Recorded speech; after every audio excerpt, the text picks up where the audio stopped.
Welcome back to the Geometric View, Season 8, Episode 89. In this episode, we get into signals, asking what signals are, where are signals coming from. Ultimately, it's electromagnetic in nature. We also get into Electrosonic Speciation Theory, a theory about how all animals come into existence. So the 2022 Electromagnetic Universe World Expo was amazing. We'll be releasing the link is in the show notes weekly below on this channel. Let's get into the circuit. The Geometric We View. appreciate your support. The best way to donate to us is on PayPal.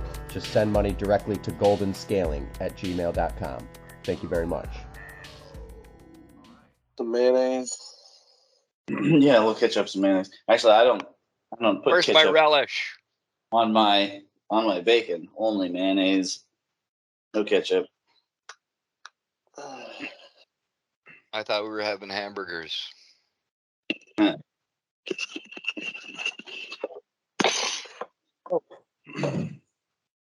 What's been cracking, fellas? What's the latest word?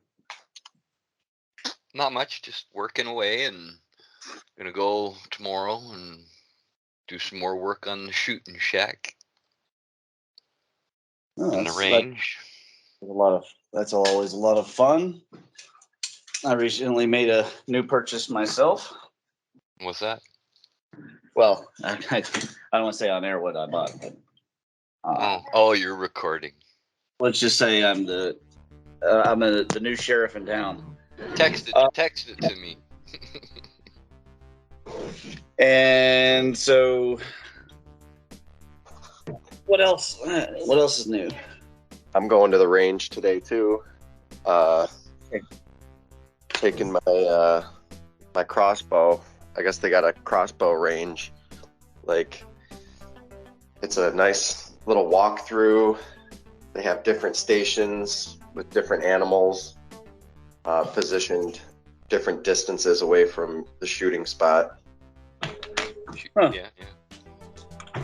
Interesting, nice. Yeah, I just found it. I just discovered it randomly, stumbled upon it in the park. I'm like, what the heck is this? I'm like, oh, it's a crossbow range. Very nice. Yeah, There's there's a things. There's a coyote, a bear, a turkey, just different animals at different distances, which is really cool. I am needling my thumb because out of nowhere, my thumb is hurting, and I know I wasn't playing video games hard enough for that. I'm not really sure. It seemed to happen after grocery shopping. So that's like, I've made this to-do list today, and one of them, it says needle thumb. Well, last night when I was going to bed, my 3 fingers were killing me for some reason. I have no reason understanding why. It's just that they were in pain. Oh, I wonder if some cosmic electricity maybe has come through and the channels have picked it up. That would be very interesting. It was strange. It was fairly intense. I had to kind of make a fist and put my hand against my wife's side because it was warm, right? Kind of calmed it down a little bit, but yeah, about 15 minutes worth of it. I was like, what the hell's going on here? How long a distance would you say? A 2-inch area of pain? Yeah, 2.5. Yeah, that's about the same over here. That's fascinating. Antennas, signals. We never did a signals show. I think that would be a worthy topic to talk about. I guess for my update, I have been working on a very special compression algorithm. And in fact, that's what I'm going to be opening here while we're talking is a text file. Basically, what I've done is I've run the summarizer and the NQ compression that I created on magnetic universe theory. That long paper I had, 150-ish pages or so. And now I'm going to encode it with my extension that I had ChatGPT program, and I'm going to compare it with the original full length, and I'm going to use it to see if I can train the GPT in one single pasting, or maybe two, the entirety of that 150-page paper, which would be a unique, and it would be an extremely important improvement in the world. So that's what I've been up to. Lots of other, little science things. You guys posted bunches of articles. I got the AI to go through those, and it's working through laying the groundwork for the AI Android subsystem, and talking about the ethics of everything, and memsology, creating the study of MEMS and the future evolutionary aspect, like studying how it will evolve, where it should evolve, etc. Lots of progress in the technological end of things, and then also just looking. A lot of the papers have reached milestones. The Plasmaglyphs paper, which is everyone's favorite, has reached over 4,000 views, which is pretty cool. Nothing else as far as, like, I haven't gone out and done a bunch of field research or anything like that. Nothing to add in that direction. It's mostly been technological and living life. You know how that goes. So, I guess we could talk signals. Signals is something that I don't know why the electric universe community, you just never hear anybody talk about signals. You might hear Dissenti talk about it, but mostly he wants to talk about ether, or he wants to talk about new electromagnetism or pretons or something like that. He doesn't usually, even though his work is in signals and antenna, he doesn't really spend a lot of time talking about it that I've ever seen. I don't know that I've gone through everything he's ever done, and so I can't prove that. It's just that the impression that I get. And also in this group, I don't see a lot of people talking about signals at all. So the big question is, what are signals? And I think most people get the idea that signals are all about communication, which is sort of true.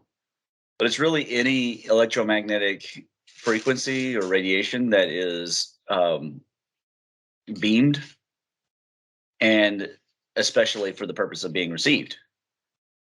So if I send I'm not sure it has to be beamed. It could be broadcast in, like, the way radio. Yeah. Okay. Yes. Yeah. But when I say beamed, I don't mean that it has to be laser focused. I just mean that it's being, as you said, broadcast. That's a better word. Broadcasted out from the transceiver. The source, yeah. Right.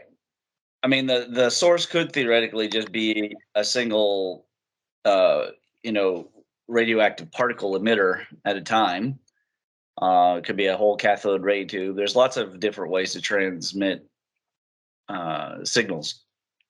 The earliest signals were, of course, detected by Heinrich Hertz.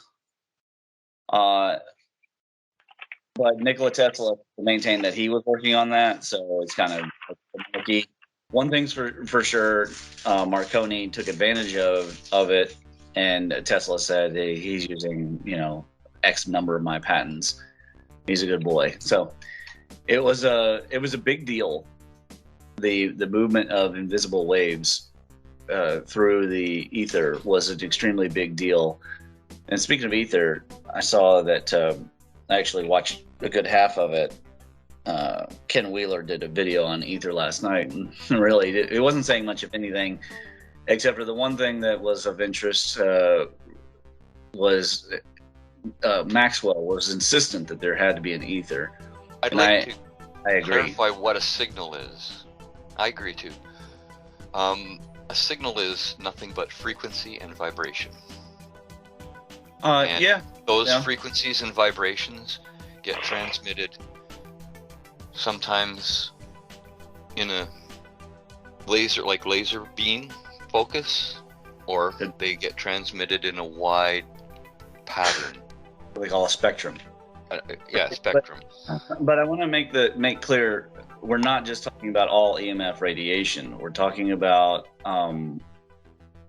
these are beams of EMF that have the specific purpose of being received. Right. They carry instruction. Yeah. Well, they could carry instruction. They could just carry information. It could be the signal could be a repeating waveform layered inside. It can be modulated. It can be encoded. There's lots of different kinds of signals. Of signals, yeah. Them are being received, which is the part that a lot of people don't understand, is that we're talking about a cohesive EMF. Whereas if it's coming from the sun, sure, you can call that a signal, but there's nothing, it's just you're putting up a radio antenna and you're just picking up what the sun, it's going up, it's going down. But once you receive it in the antenna, you can call it a signal. But that's a little disingenuous, because when we talk about signals engineering, we're specifically talking about messages of information, data packets, information packets, yeah. Language, music, something like that that's being broadcast over EMF. The waves are being broadcast at specific frequencies, not broad spectrum like the modulating as well. Right, Sending that information across. They're either amplitude modulated, frequency modulated, or an equivalent to frequency modulated would be a digitally modulated signal.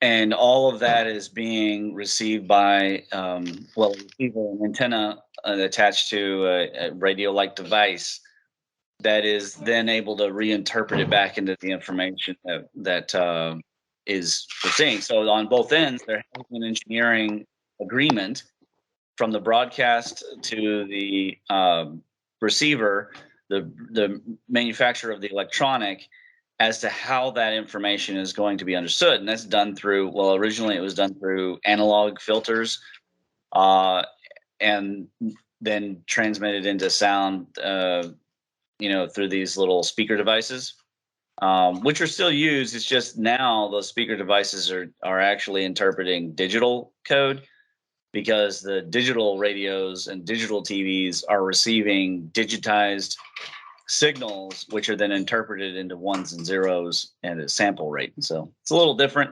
It's basically the same concept, though.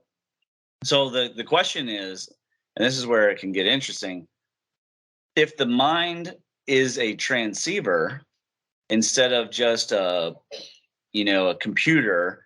I mean, if it's a quantum computer, it might still be a transceiver, right? So if that is true, then the mind can beam out signals so long as the receiver end is at the right broadband frequency to receive it. Now, they'll have the apparatus because they have the brain, right? So everybody's got the same basic brain, unless they've done something to it. But they've got the same basic design. So will they be capable of receiving it? In my experience, the answer is absolutely yes. This week, I had a quarterback come in, and I had thought about his family. I did think about him, I don't know, maybe 2 weeks ago, maybe less than 2 weeks ago. But so he comes in, I see him, I say, "How's your mother?" She came in yesterday, and we say, "Oh yeah, we saw your son Monday." And she goes, "Really?"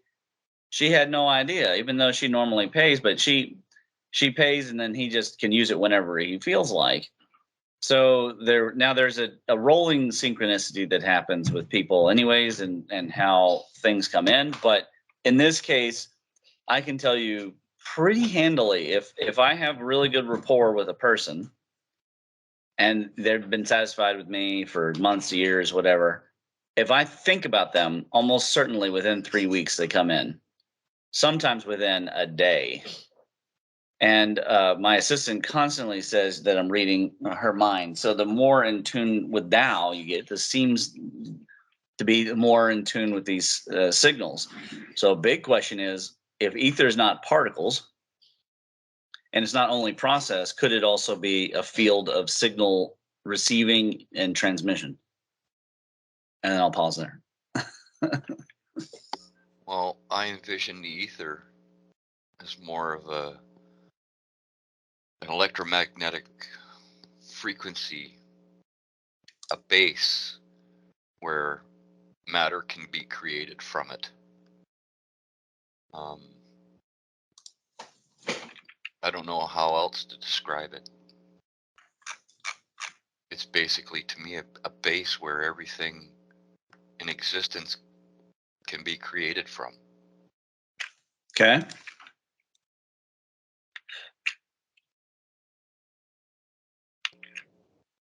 I mean, I suppose it could be a whole lot of different things, right? Because well, we want to avoid the subjective trap, right? To me, the ether is, like that's essentially what Ken Wheeler is arguing.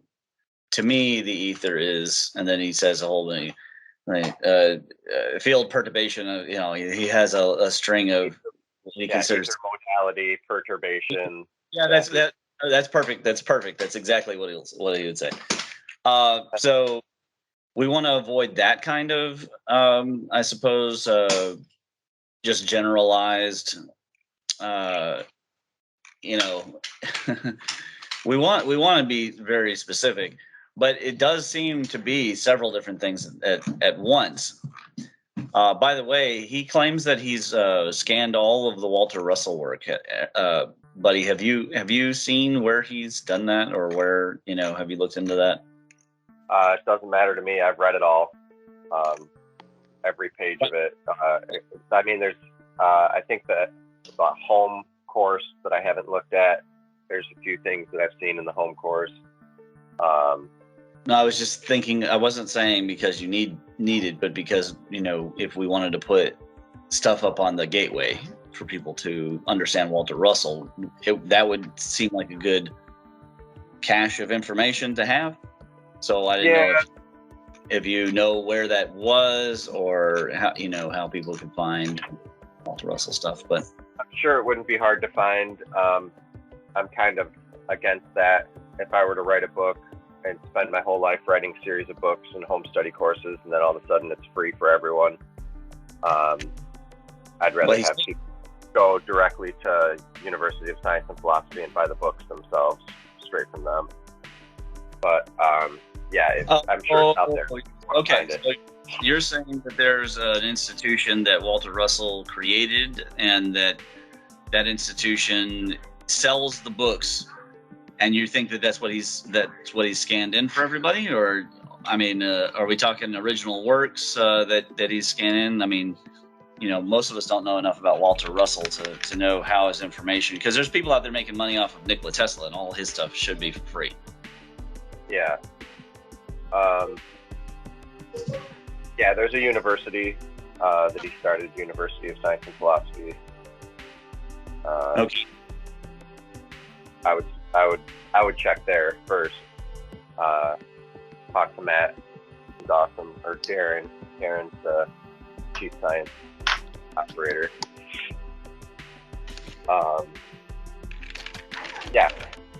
Good people, interesting content. But back to the ether. I have direct evidence that backs up what Rick was saying, is that it's like a soup, and all ingredients for all life comes out of and goes back into the ether, and dialing directly into DNA as a transceiver, not only just our frequencies in our brain signals. DNA itself is tied directly, the double helix itself is tied directly to the double helix inside of birkeland currents. And the helicon wave The tunnel from north to south poles through plasma tubes are directly tied to the sound of life, which I believe life needs sound to grow off of, to sprout off of, and that's signal. And what is sound but frequency and vibration? We Yeah. get back to that. We keep going back to that for some reason. And Yeah. I think it's the ether is frequency and vibration. Well, I'm doing- the law of doing- vibration is a very important vibration. It's only one of several, but it is incredibly important. How things resonate also is part of sound. Not that sound is only frequency and vibration. There's the reflection aspect of it. And that's another thing that it has in common with light is the reflection. Clearly, it's energy moving through. So an energist is going to reply that all of these things are just forms of energy. And that goes right back to, is the ether actually an energy source? Is it vacuum energy? Is counter space? What is it? I would argue that the ether is almost certainly process between the counter space and the space, so that the dielectric and the electric have this polar relationship. Magnetic and diamagnetic have this relationship, and the ether is that invisible so-called barrier between them, but it's everywhere because it has to be everywhere. That's the only way it could. It's only invisible. It's only invisible because we can't detect it yet, because we don't have detectors that can detect energies vibrating higher than the speed of light. It's not invisible. It changes. It not only does it change, I believe that everything we're looking at, everything that's living, is part of the ether modalities, part of the plasma itself. Plasma exists in 3 states that we know of, which is probably going to be found to exist in an infinite orders of magnitude. Just some more than 3. There are several more states of plasma than are presently talked about. Right. Just coming off of the fact that that Rick said that it's invisible. We know that it's invisible to our eyes and our detectors.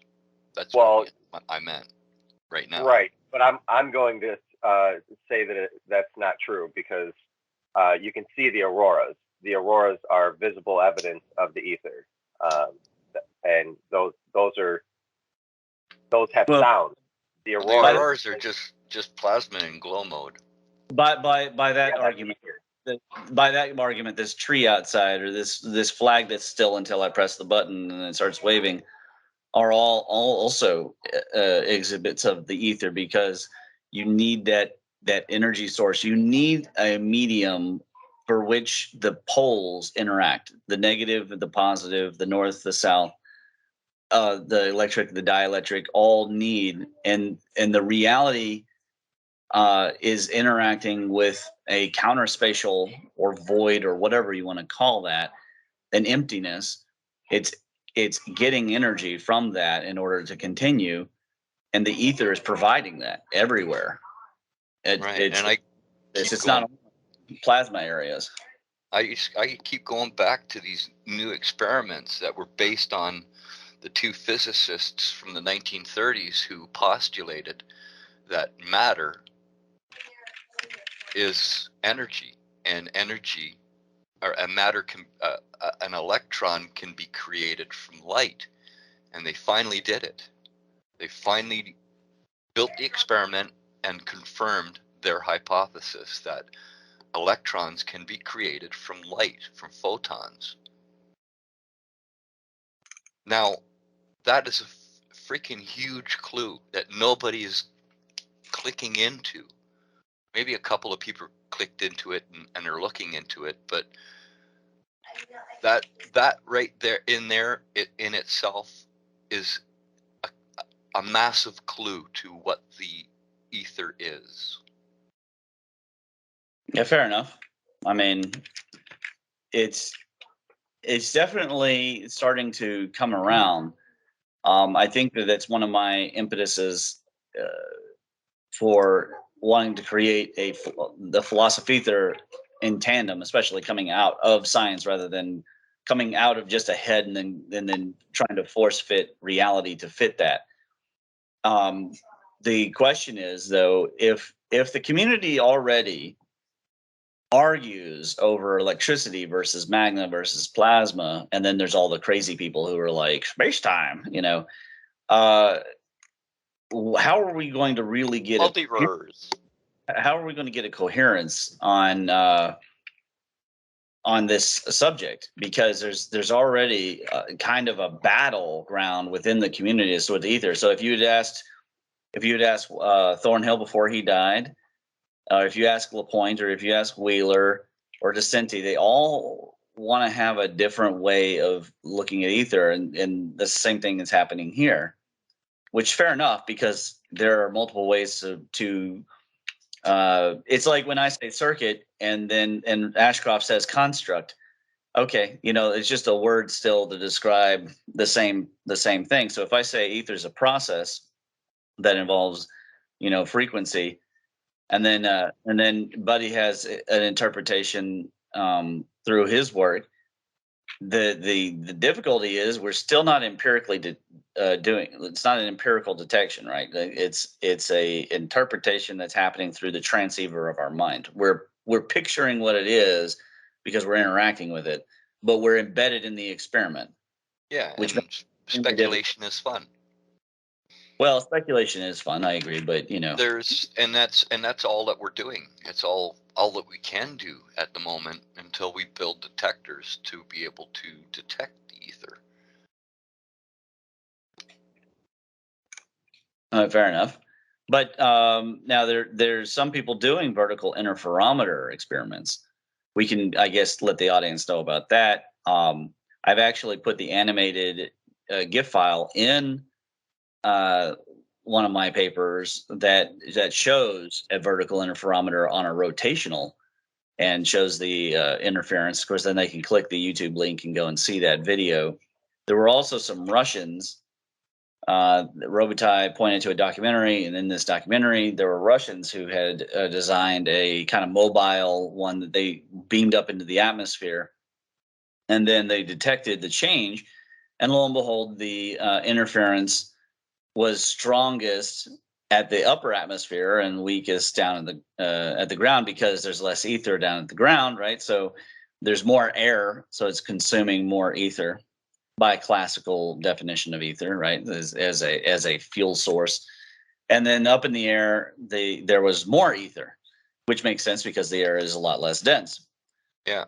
Well, the interference is definitely happening. So we know that light must have an interaction with the ether. So there's another good question. Is really light just a revelation of a scratching back of the barrier between there and here, so that the there shines through, and that's what light is? Does that make sense? Or like a scratch off, you have an opaque substance over top and you scratch that off, what's underneath shines up. So is light this revealing of the ether that's behind everything? Which is an interesting idea. It's an interesting philosophical idea, that is.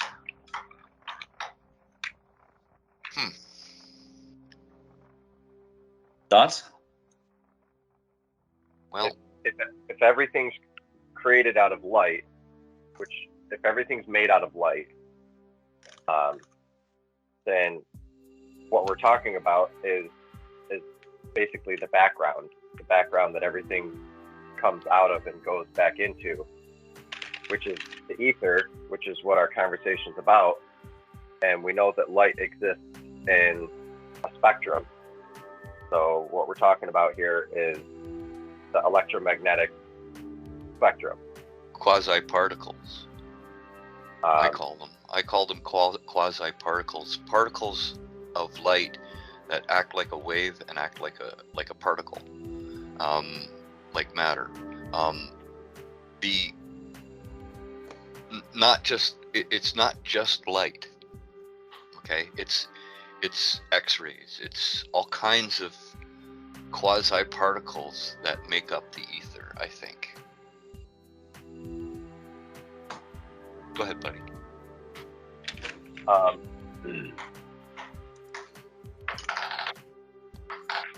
Yeah. If you look at the Dougherty set, which is the inverse square law that how all light moves or propagates, or if light doesn't move, it perturbates. And you look at the geometry of it, and you understand that you start to understand that, you know, what Ken Wheeler's talking about with the geometry of it. It's all toroids, hypertrochoids, hyperboloids, these toruses nested within toruses within toruses.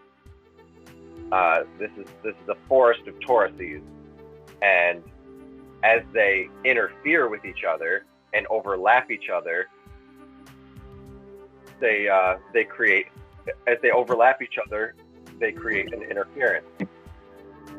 That's the constructive and destructive interference of light, and how light manifests into existence, into its myriad forms of life. So what we're searching for is the in between, the ingredient between life and light. Light becoming life. What is life? DNA. As far as all life as we know it, as DNA. So that there's a in between that happens, the space between life and death, material and consciousness, and this is called morphospace, according to I just had his name in my head. I think it's Michael Levin, who just did the experiments with the first xenobot, So he's a biologist. He's incredible. I want to have him on the podcast. He's been on Lex Friedman's podcast a couple times. He's not unreachable. He's already been on the Demystifying Science podcast, which is our cronies. So this morphospace is the space for the blueprint or map of what happens before self-organization in creatures, organization of cellular structure. There's an organization that happens that's pre-existent to the matter and the material materializing from a single cell into a human, from a single cell into an animal. This morphospace is existent inside of the ether. This organizational properties of what puts the eyeballs in place on a creature is the same organizational properties that are existent in space, in ether. We will find, and I predict, that the Dougherty set is going to show off that there's a one-to-one ratio of the mapping out of living creatures and how they stack. It's all creature stacking, because all of life that we know about is life, eating life, eating life. The soil is layers and layers of dead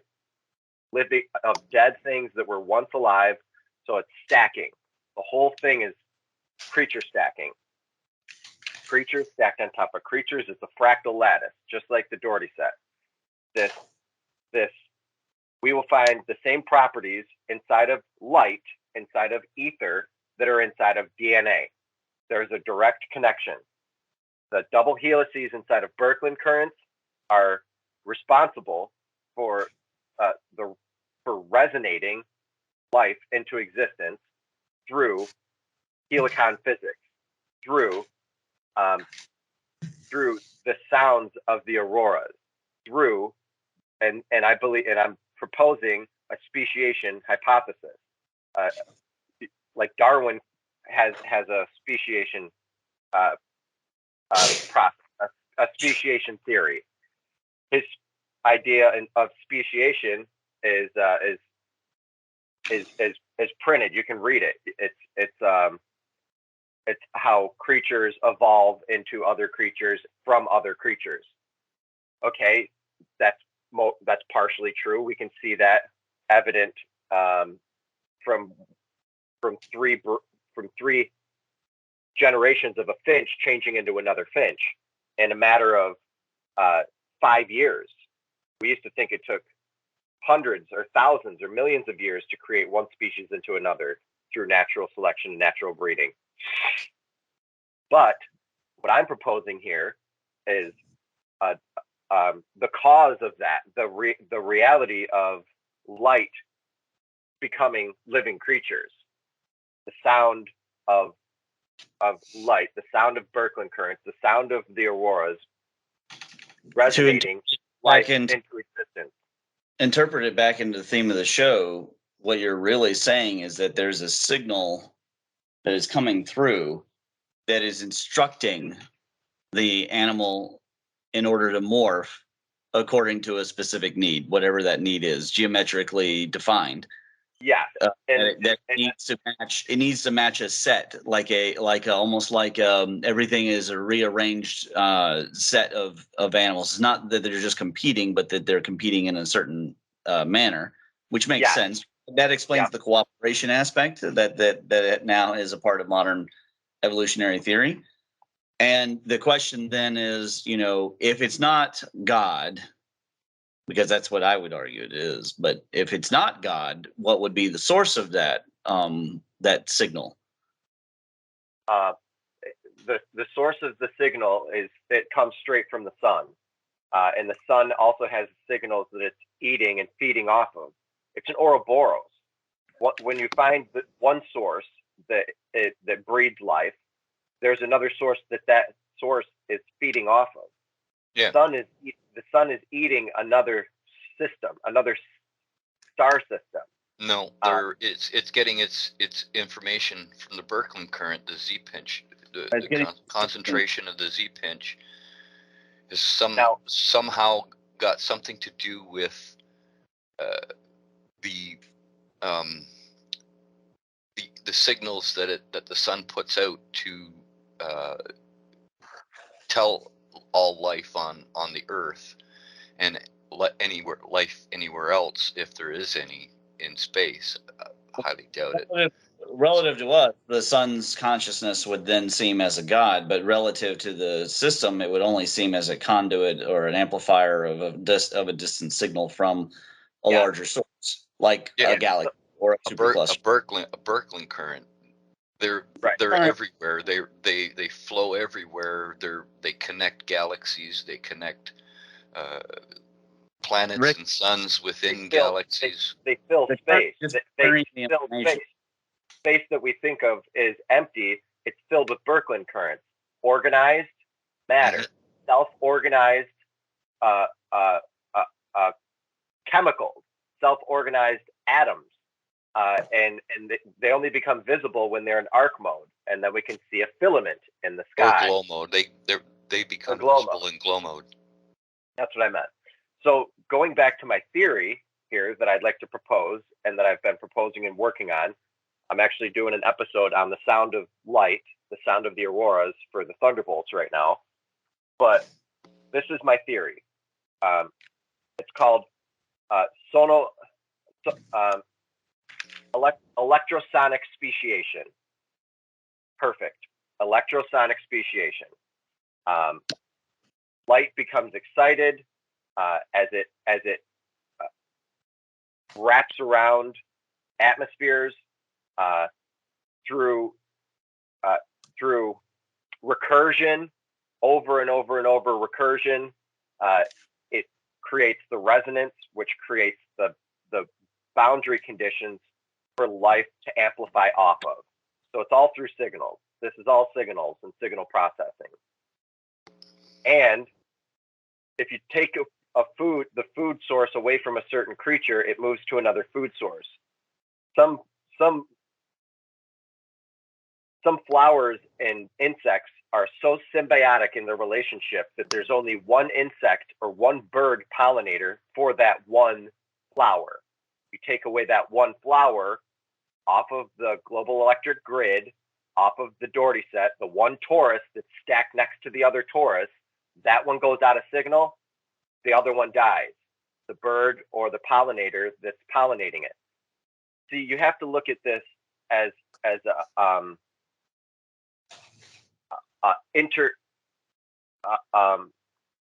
interdisciplinary.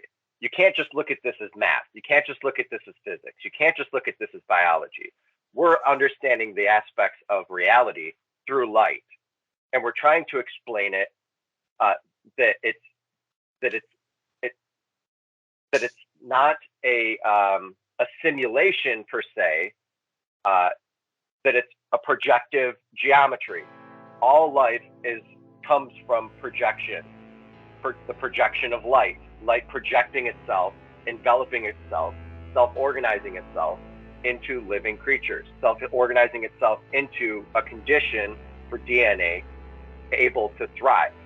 Now, this is the weird thing, is that when the system gets disrupted from a CME, and it destroys all life in the majority of living systems on the planet, the signals are what's destroyed.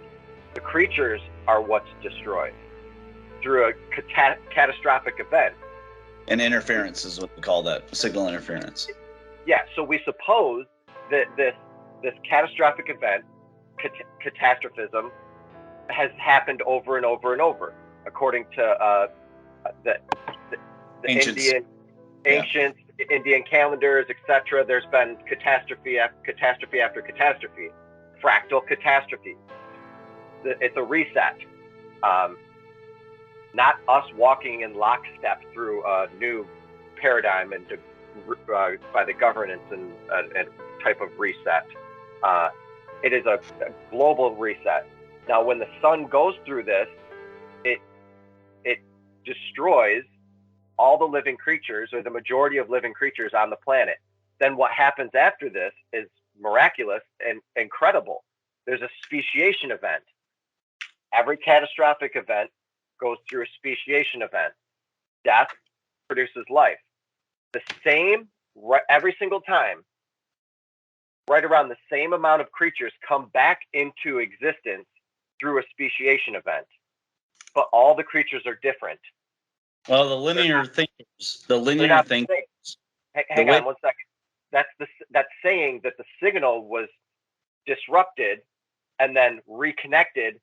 All the creatures are there. They're just different now. They're different. They're no longer dinosaurs. They're no longer whatever era of catastrophism we're talking about.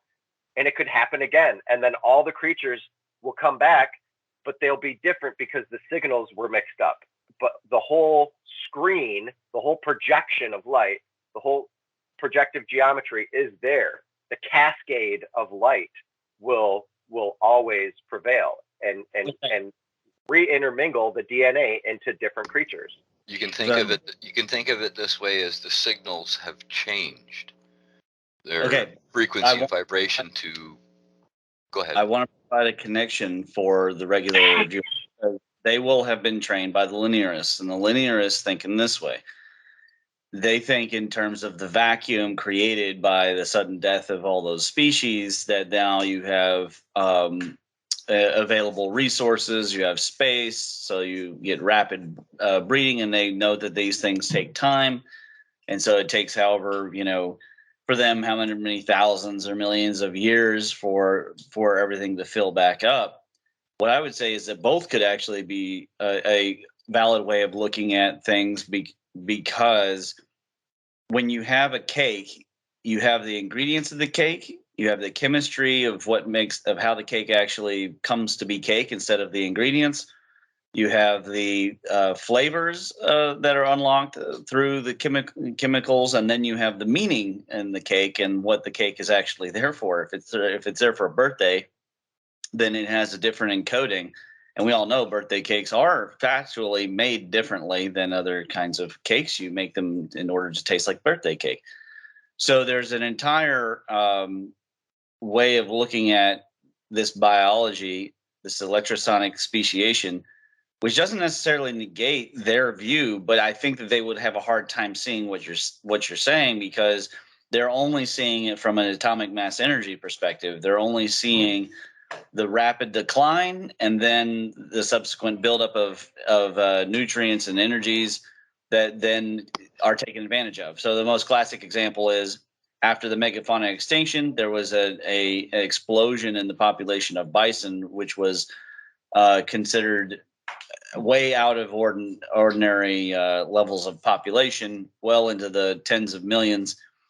And then, of course, sadly, the pioneers, the whites, came along and shot them. But the reason they were able to expand is that there weren't any major competitors at the time.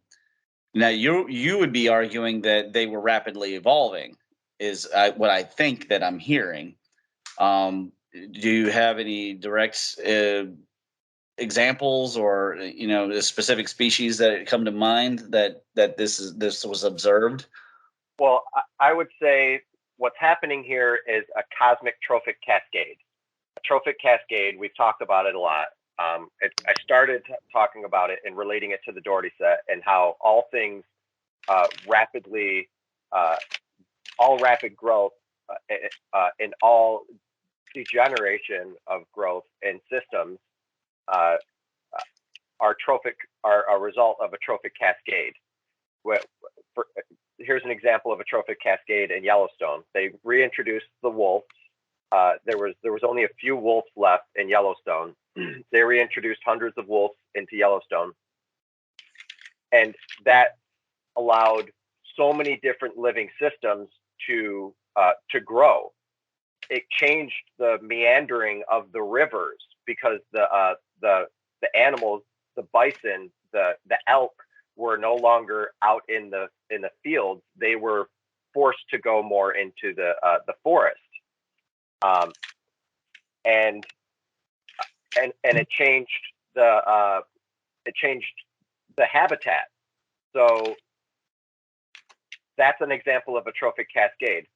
More flowers, more life, the meandering of rivers, the more elk population. You'd think you'd get less when there's more wolves, but no, there's more of everything, because it's an apex predator. It is a keystone species. Another example is when you remove starfish from a coral reef. Starfish are an apex predator. They are a keystone species. When you remove them, it becomes a monoculture, because only one system can live in that area, because when you have the starfish, it allows all the other systems to thrive. Now you can look at this as a geometry, and how all other systems integrate or work. And on the vast scale of things, there's a cosmic trophic cascade that's happening all the time, and that's coming from the signals from the sun. They say that if the signals are like eight minutes long of signals, if the sun were to go dark, we wouldn't feel it for 8 minutes. We might see it instantaneously, but they say that it takes like 8 minutes for all the signals and processing to come back to Earth, or something like along that. And it might even take 8 minutes for us to see the sun go out. I don't know how fast the speed of light is between the sun and the Earth, but probably less than that. But it's a stacking. It's a cascade. It's a fractal lattice. It's loops within loops within loops. And vertebrate animals are all the vertebrate sexed animals where there's a male and female are all one torus. One half of the torus is female, the other half is male. So this idea of becoming genderless as a society is the idea of becoming the whole torus, the idea of becoming the whole species, or of the creature, both male and female. And I can get deep into it with the diagrams, showing how the diagrams stack, showing the self-organization of chemicals through Markland convection, showing the same self-organization inside of what is it, Bernoulli's vortex, but it's the same geometry as Birkeland currents, and it was discovered before Birkeland currents and before Markland convection. It's a Bessel function. The recursion of Bessel functions is like a sound of a Bessel function is like when you hit a drum and the drum vibrates. That's a Bessel function. That's what the sun is doing. It's repeating over and over and over a Bessel function. That Bessel function, when it interferes with itself, is that Bessel function coming from the sun as light, interfering with itself, self-organizes inside of streams, inside of filaments, and these filaments, when they hit the earth, they're filled with life and life propagating richness, ingredients for life to subsist and grow off of inside of a morphospace. And the sound of thunder has ingredients for life. Not only does the lightning itself produce the necessary ingredients for fungus to fruit in what's Rupert Sheldrake's thing, morphogenetic morphospace. Having a brain fart. What's Rupert Sheldrake's thing? Morphogenesis, morphic fields, morphic resonance.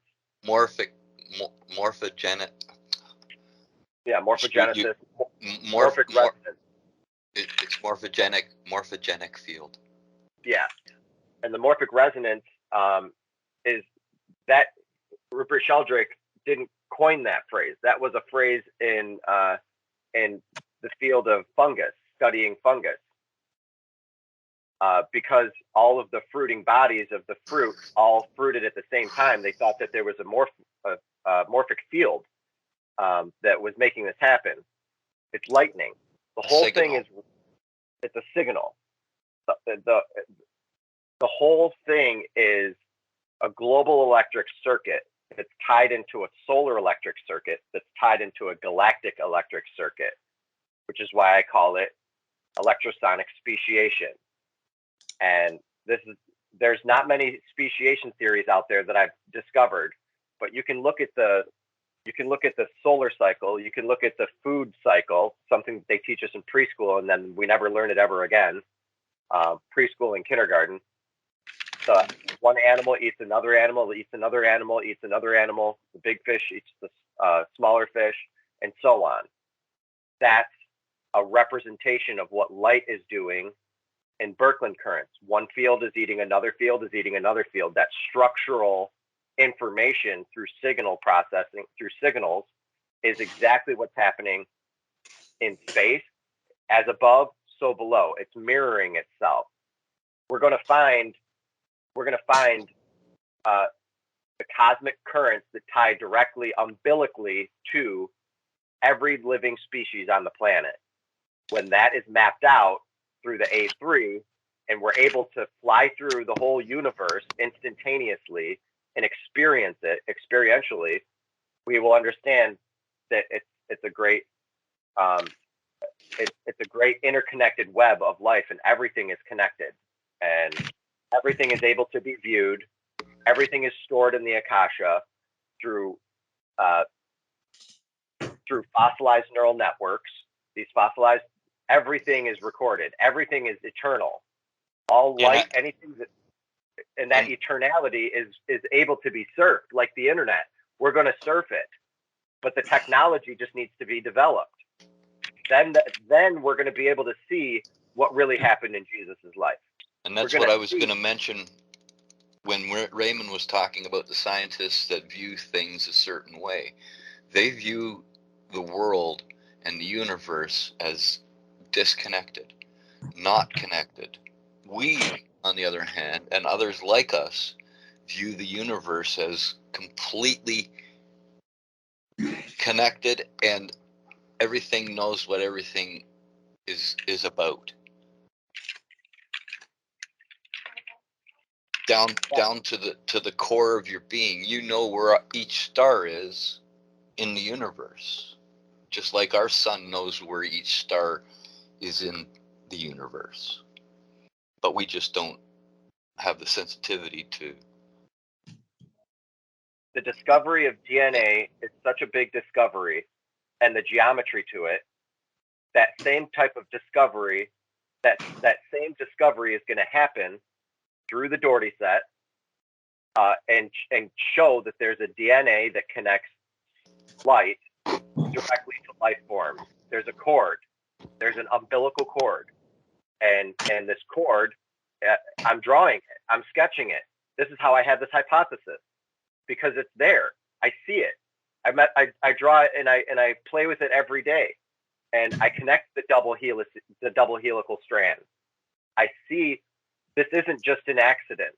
There's a self-organization that's going on here. There's a reason why Donald Scott, retired electrical engineer, and probably one of the foremost learned people about birkeland currents on the planet, looked at my work and said, it's incredible. It's as if you're standing inside of a birkeland current and you can see all the incredible detail, even the details that his work misses. There is that I discovered it. This is like Watson and Crick, and this isn't my ego speaking. This is 20 years of research trying to figure out what this geometry was.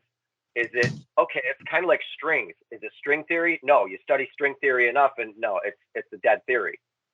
Is it 0 point energy? What was the Dougherty set before I understood birkeland currents? It was all sorts of everything. It was a little bit of every one of the theories put together, and none of the theories really had it fully. None of the theories really brought together the macro and the micro, the quantum gravity, why it acts different on a smaller scale than a larger scale. When you connect the idea of birkeland currents to biology and life, you get the beautiful picture of a structure. You get the beautiful picture of signals and patterning. What was it in the early 2000s that they were not allowing people to teach in schools? Intelligent design. There is an intelligent design to this. And they made sure that no teachers were allowed to teach it in school, because they don't want us to think that there's a design to this. Where right. I'm showing there is a design. Everybody's showing there's a design. Every field you go into, there is a design. There's a design to DNA. There is a design to the flowers. There's a design to light. There's a design. Every field, there's a design. And they don't want us to think there's a design, because they don't want us to stumble upon the Dougherty set and the connection of light becoming organic matter. The evolution itself is proof of the creator, right? Because you have to have if you make code, somebody has to write the code, right? If there's code, somebody has to write the code. ACTG is a code. DNA acts as an antenna. It also acts as a particle accelerator, which is pretty interesting. And there's transmutation occurring, but it's got language. So now you can have the language models interaction, which heads into the discussions I've been having with the GPT lately. But all of these things, the only way to interpret them, if you have something to observe, there must be an observer. If you have something created, there must be a creator. If you have something programmed, there must be a programmer. So we're talking about implicit proof of God. Now, the interpretation of God is different in the work I've been doing in the MEMS philosophy. God is a power topic, so it's the meaning of these different powers. In this case, of the big G, the void, and the duh, which the duh or D power is the thunderbolt. Essentially, when you look into it deeply, the duh sound is a like Tao and duh and Dharma. That power is the agent of activation between the G and the O. But at any rate, you could rearrange it. Of course, your GDO, ODG doesn't really matter. It's but or that CO Dougherty or Dougherty the- set. right there you go. The code is of course it's sort of like what do they call it, super user status, right?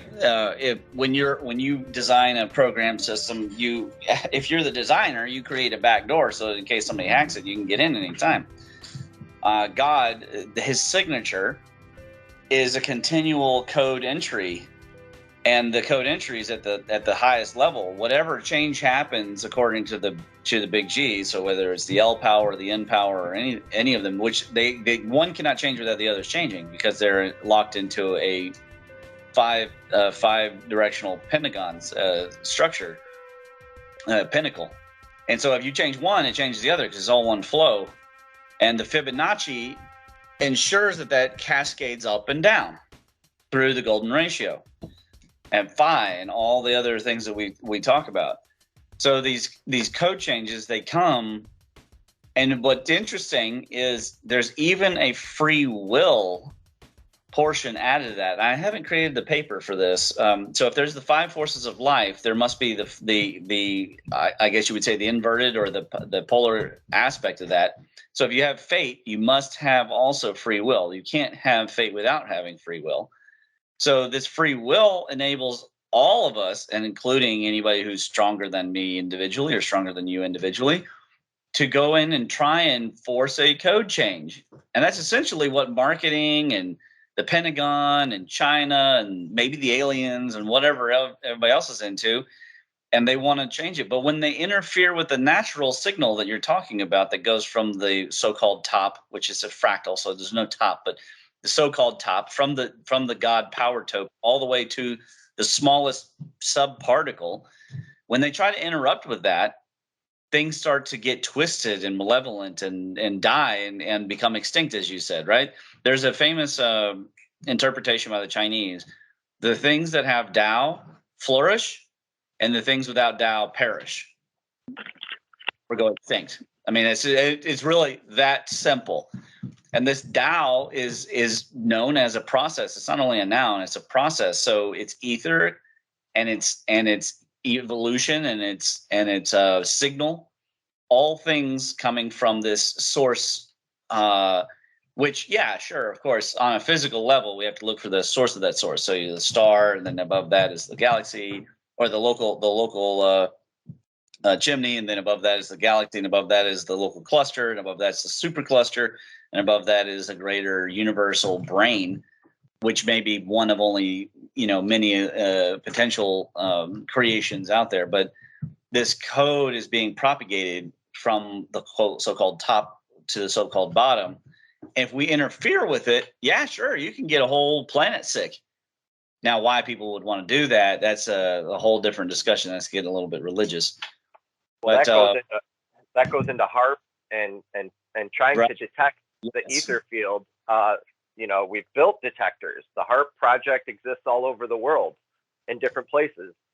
And they're experimenting with weather control and all sorts of other stuff, just pushing electrons and pushing signals into space, just like shoving your fingers into, I don't know, I can't think of an analogy, but they're pushing in the dark. They're just pushing these signals out. Oh, see what happens.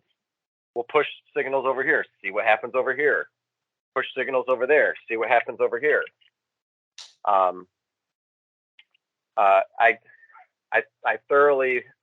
I'm convinced that that light can exist can exist in different spectrums. The light that the system that we are in is the inverse square is in the inverse cubic law. Now you add a different shape at the center. There's the idea of the black cube, Saturnian religion, yada yada. It's a cube. The structure is a cube. The structure of light, it becoming life, and sound propagation and everything works in the inverse square law. Now, if we were in a different system where it was pentagonal or hexagonal, it would be the inverse hexagonal law. I've also done the geometry for other systems. What it all comes down to is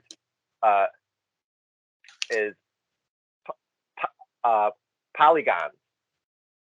Cyber polygon is one of the newest developments, the name of the newest development for total control of the world. Why is it called polygon? Because why is the pentagon a pentagon? Right, because it gives access of control that I was talking about. Because they're all a single flow. Yeah, it's a shape power. Shape has power, and Correct. And the power comes down to a polygon. Star forts, they're polygons, polygonal in nature.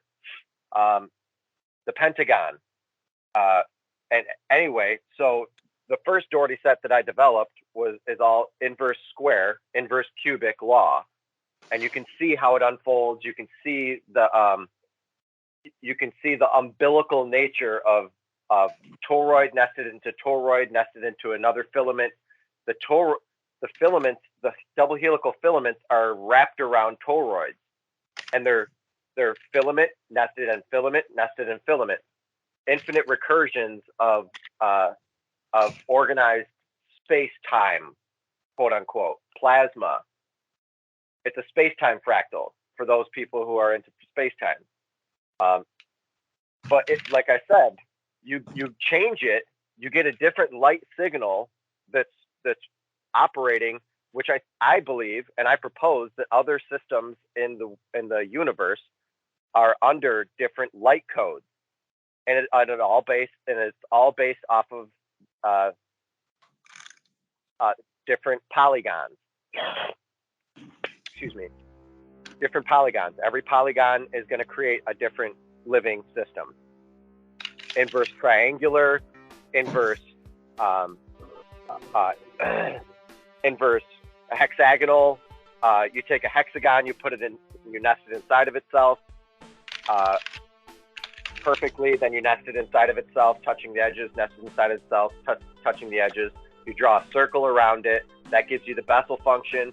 That gives you the code.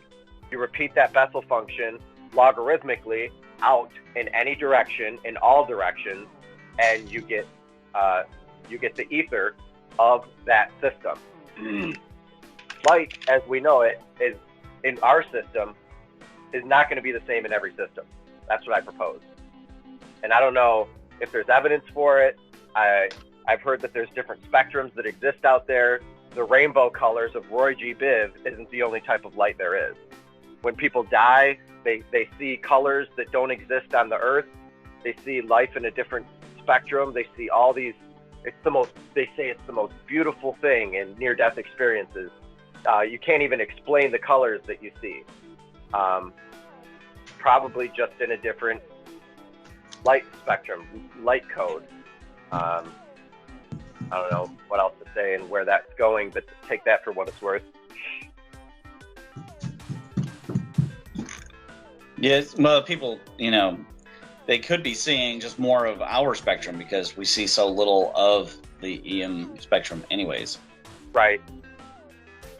It would make sense that any consciousness in any of our systems would operate under the laws of the inverse square, inverse cubic law. That would make sense. And consciousness comes first. Consciousness is created before before matter, before material. consciousness is that morphospace that I was talking about, that Michael Levin talked about, the morphogenetic field that exists between all other systems. If you were to map out all of the systems that are tied to you right now, that's a morphogenetic field. Your mother, your father, your children, your friends, they rotate and revolve around us, and we revolve and rotate around them, and then that system just goes through 6 degrees of separation to everybody in the world. Speaking of which, I had a crazy dream of Post Malone last night. Just crazy. He was one of my good friends, and we were just hanging out.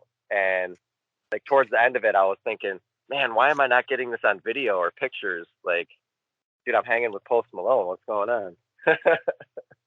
That's funny. Yeah. Right. So I want to wrap up this episode because I need to do some other calls. If you had to conclude, your theory, you have obviously a lot of years in this. So if you were to bring it back down to signals and maybe ether as well, what would you say about this code propagation, which includes the electrosonic speciation, includes morphogenic field, includes the Fibonacci and fractal natures of design, includes the 8 laws of the universe, the pinnacle flow, the big G, all of it. How would you distill that down, or can it be distilled down without losing data and information that's extremely valuable to understanding the product? I would say it's the study of roughness of edges, but in space. That's what fractals are. That's why I named it a set, even though it's not a set. It's more like a infinity sphere. I would say that just like the Mandelbrot set is an infinite sequence that keeps repeating into all of these different beautiful shapes and dendrites and filaments, and the deeper you go, the more you see. What the Dougherty set is, and what light is, and what life is the fractal of reality. And by studying the Dougherty set and the fractal of reality, you can create artificial realities, because you can mirror that reality, and you can create a simulation of life. Right now, we're doing artificial intelligence, but wait till we get into artificial reality. I want to be clear to the listener too that you're trying to be 100% whimsical. You're all about staying moral and helping the planet, helping the people, and bringing future data in. So he's not talking about it in the same way that the secret Illuminati are trying to. He's talking about using it for the benefit of mankind and the benefit of species and the benefit of society. I would love for it to be used in the greatest, most moral purposes. But with any discovery, it's going to be used how we corrupted humans end up using it. I just want to get the information out. People are going to use it for whatever nefarious or beautiful things that they have planned for it. But I'm coming from a perspective of using this for the force of good, not for the force of destruction and demolition. I'm the same way. I present the information. This whimsical information can be used by anybody any way, and I've already gone ahead and interpreted it from the symbolist perspective.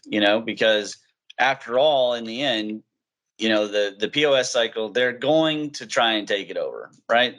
Because people like us move on to the next thing. We move on to the next level, the next fractal. They're definitely going to try. So, the question is, do you stop just because, and go fishing because everything all is vanity, everything you open up just gets abused? No, I don't think so, because it's really their karma. And it's the karma of people who want to devolve rather than evolve.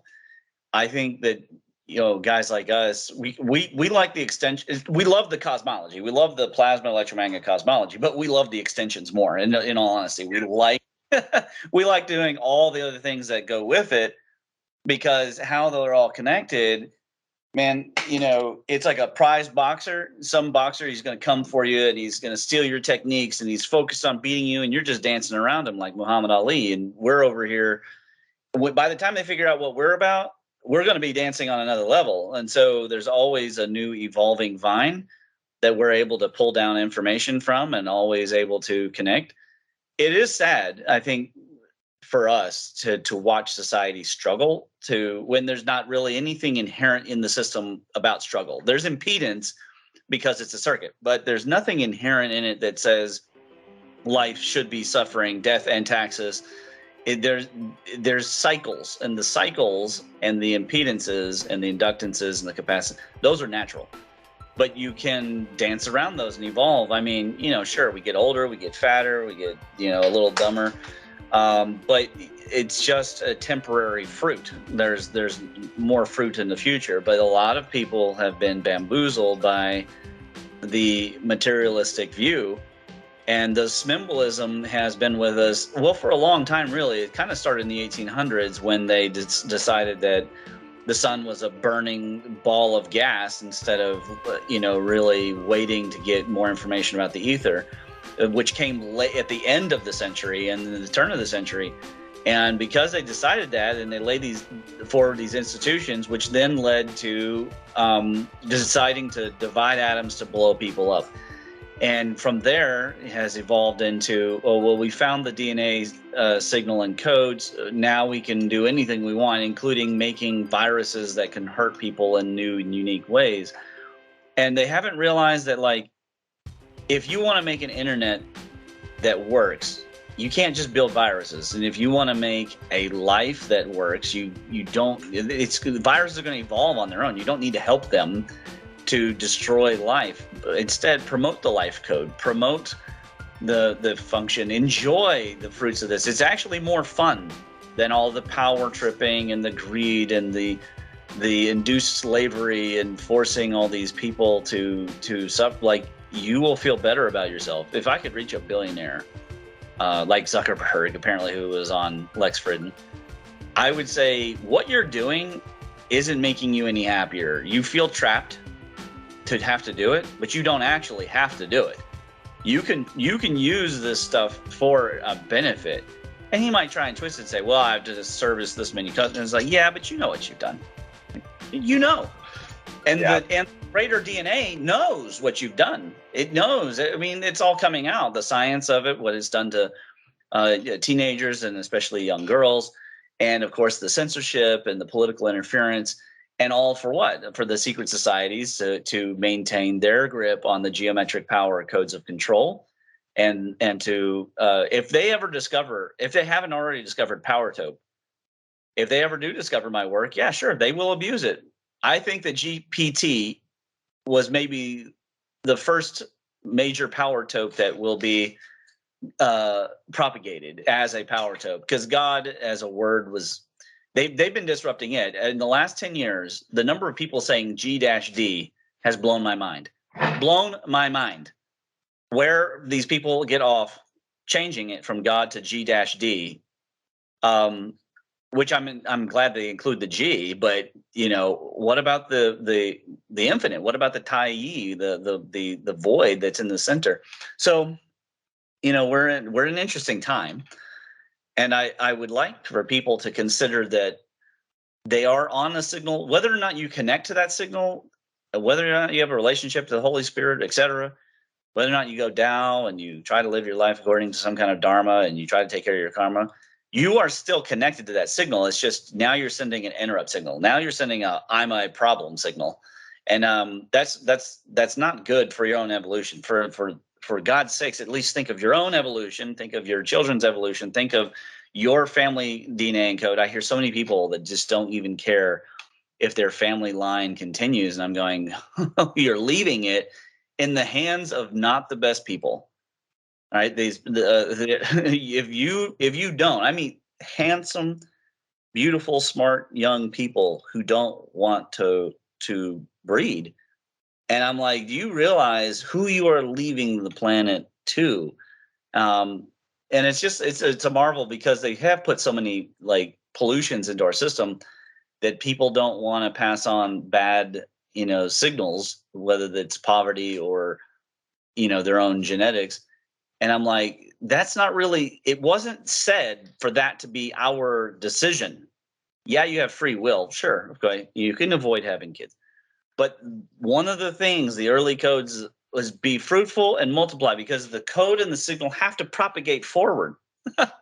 or it won't, and we're just gone, and then after that, some other species who dolphins or something, who figured out how to be in tune with the source code and signal, will take it over, and it's really kind of impersonal in that way. I do believe that the signal loves us, and you're big on the love is watching.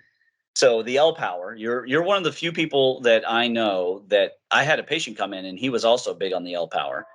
And he impressed me so much. I gave him one of my papers, and he was like, "Oh, it blew me away." But so few people these days, even preachers, I don't hear them speaking about the L power to the greatest degree. They're not inducing, which the induction is symbolized by the L. There are a lot of people talking about the light, but not in the way that we're talking about it, and not in the way that's necessary for reaching that next level. Instead, you find people who want to abuse the light, or at least just use it, but they want to use it materialistically only, like they only interested in optical computing or something like that.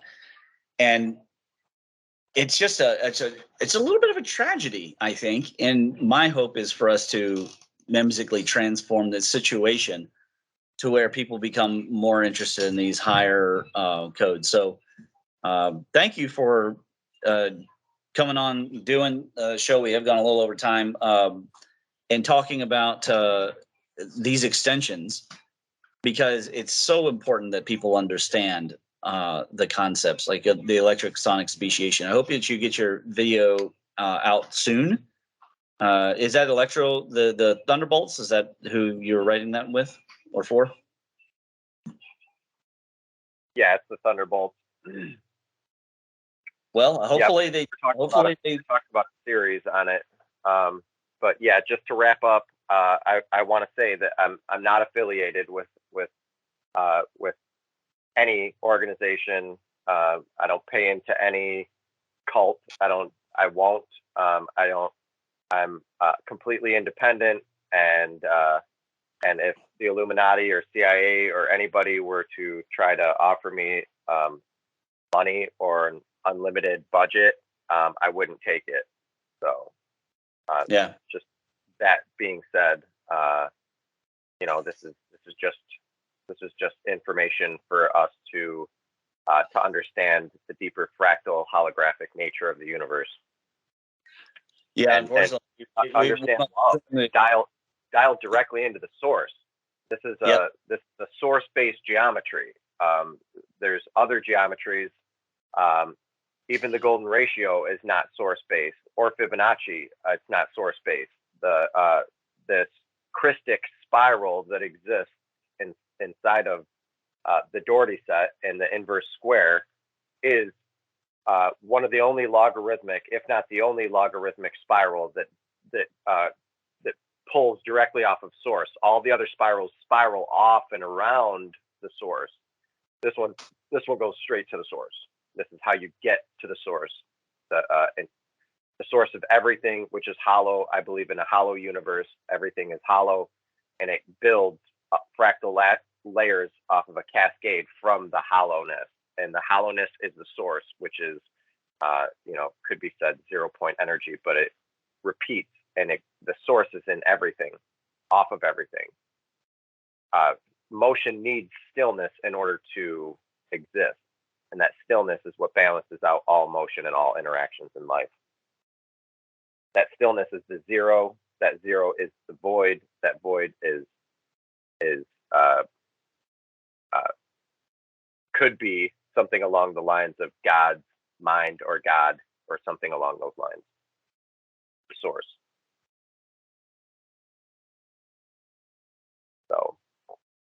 that being said, I'm going to have to wrap it up and call it a day here. I got to get some stuff going on.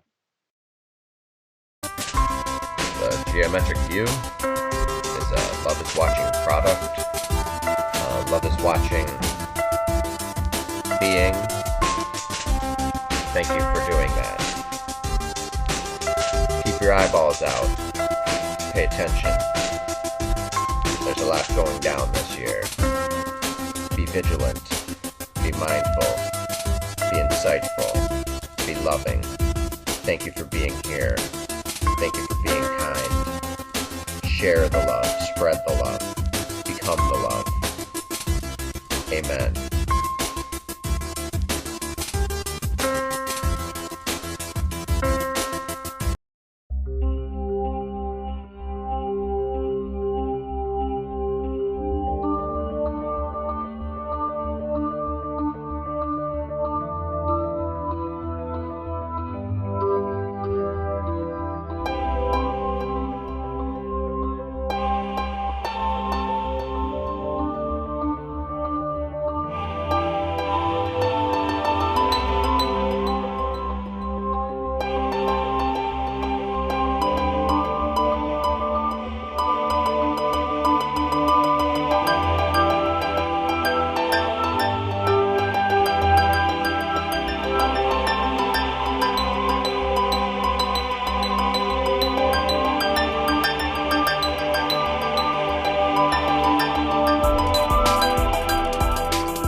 I look at the wall, as I look at your body, can I just see straight through with transparent golden scaling?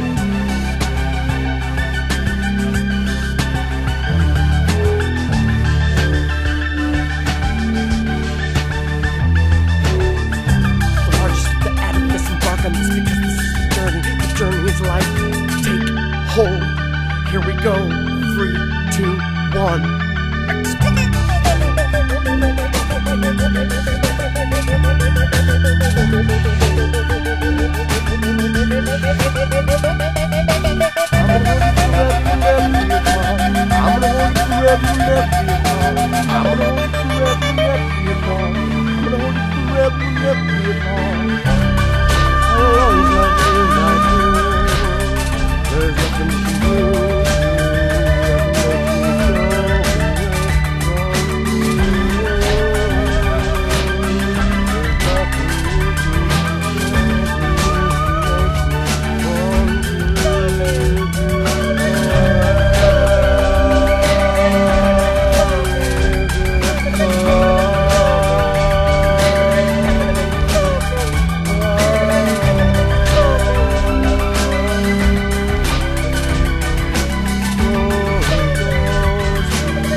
Join us in the fight for Christ, in the fight to save lives. Surprise, submersible, so fast, the first, the last of baptism, need to say more. Pay attention like the marrow in your bones, arrow in your back, arrow in your lungs, zero into the back, tertiary Christian neuron, synapses and narrow entrance into eternity. I'm a courier, a charismatic attitude, meters even neater, it might even be fun. Cider indeed, need nerds, you need nerds, need a virtue, need to be a reason.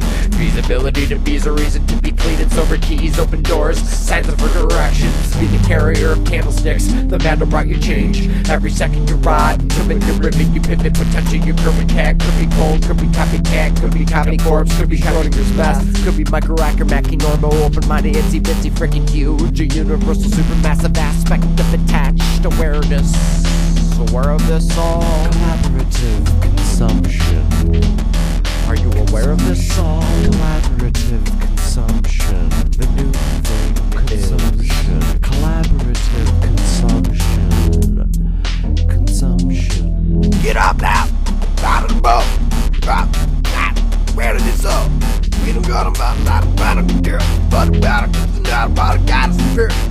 Get up, what's up? Shout out to Chap Girls. Red flag on the head on foot.